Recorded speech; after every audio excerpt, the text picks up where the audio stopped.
স্বামীকে সম্মান করার অর্থ কি? স্ত্রীকে ভালোবাসা প্রদর্শনের অর্থ কি?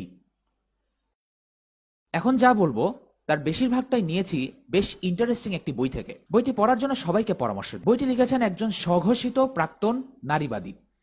তার সম্ভবত 3বার বিয়ে হয়েছিল, ভুলে গিয়েছে আসলে কতগুলো হয়েছিল। বিয়ে তালাক। এরপর বলেছিলেন কোথাও একটা ঝামেলা হচ্ছে, কিছু একটা সমস্যা হচ্ছে। তিনি ভেবেছিলেন তিনি একটি ভালো মেয়ে, একজন ভালো মহিলা, কিন্তু আমার বিয়ে ভেঙে যাচ্ছে কেন? তাই তিনি সিদ্ধান্ত নিলেন নারীবাদ ছেড়ে ভিন্ন একটি জীবনাদর্শ গ্রহণ করতে।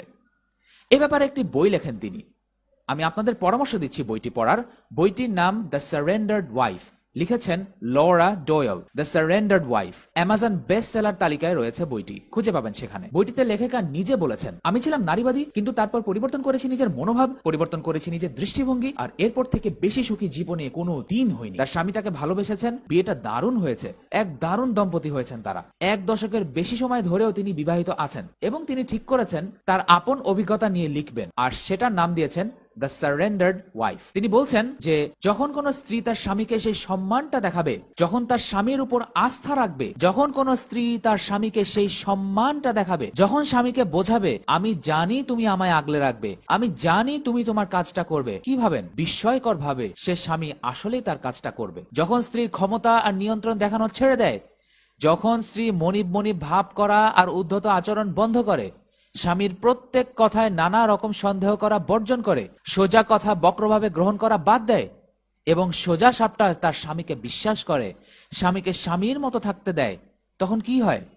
স্বামী তার স্ত্রীর প্রতি মমতা, প্রেম, ভালোবাসা, প্রশংসা দেখানো শুরু করে, যা স্ত্রী মনে প্রাণে চায়। যখন স্বামী পুরুষ হয়ে উঠবে, তখন স্ত্রীকে সে নারীর মতোই দেখবে, আর যখন স্ত্রীকে নারীর মতোই দেখবে, তখন সেও পুরুষ হয়ে উঠবে। যারা স্ত্রী হয়েছেন, আপনাদের স্বামীর জ্ঞান ও সিদ্ধান্তকে সম্মান করুন। তার সিদ্ধান্তকে ফেলে দিবেন না, তাকে সন্দেহ করবেন না, তাকে এরকম ভাবাবেন না যে সে বুদ্ধিমান নয়, সে যা করছে তার যোগ্য নয়। অন্য কথায় তাকে শিশুর মতো ভাববেন না। ভালো একটি উদাহরণ, প্রায়শই ঘটে এটা। স্বামী গাড়ি চালাচ্ছে, স্ত্রী ভাবছে রাস্তা ভুল হচ্ছে। স্ত্রী বলে বসলো, না এখান দিয়ে বের হওয়া উচিত, হাইওয়েতে যাওয়ার রাস্তা এদিক দিয়ে, এখান দিয়ে বের হতে হবে। স্বামী বিরক্ত হয়ে গেল, বলল, আমি জানি কোথায় যাচ্ছি, চিন্তা করো না, আমি জানি রাস্তা ঠিক আছে। কি হলো এখানে? স্ত্রী সন্দেহ করলো তার স্বামীর ক্ষমতা জ্ঞান নিয়ে, দায়িত্বে থাকার অবস্থান জ্ঞান নিয়ে, দায়িত্ব জ্ঞান নিয়ে। একজন স্বামী যখন প্রশ্নবিদ্ধ হয়, সে তখন বিতর্ক প্রবণ হয়ে যায়, সাথে সাথেই একটা উত্তর করে বসবে সে। কি জানো তুমি এই করেছো, সেই করেছো।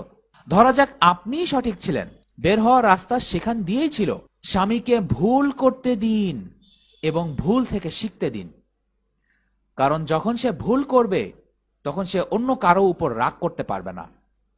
কিন্তু যখন আপনি ভুল করেন আর স্বামীকে সে ভুলটাই করতে বলেন, কথা শেষ দেখবেন না।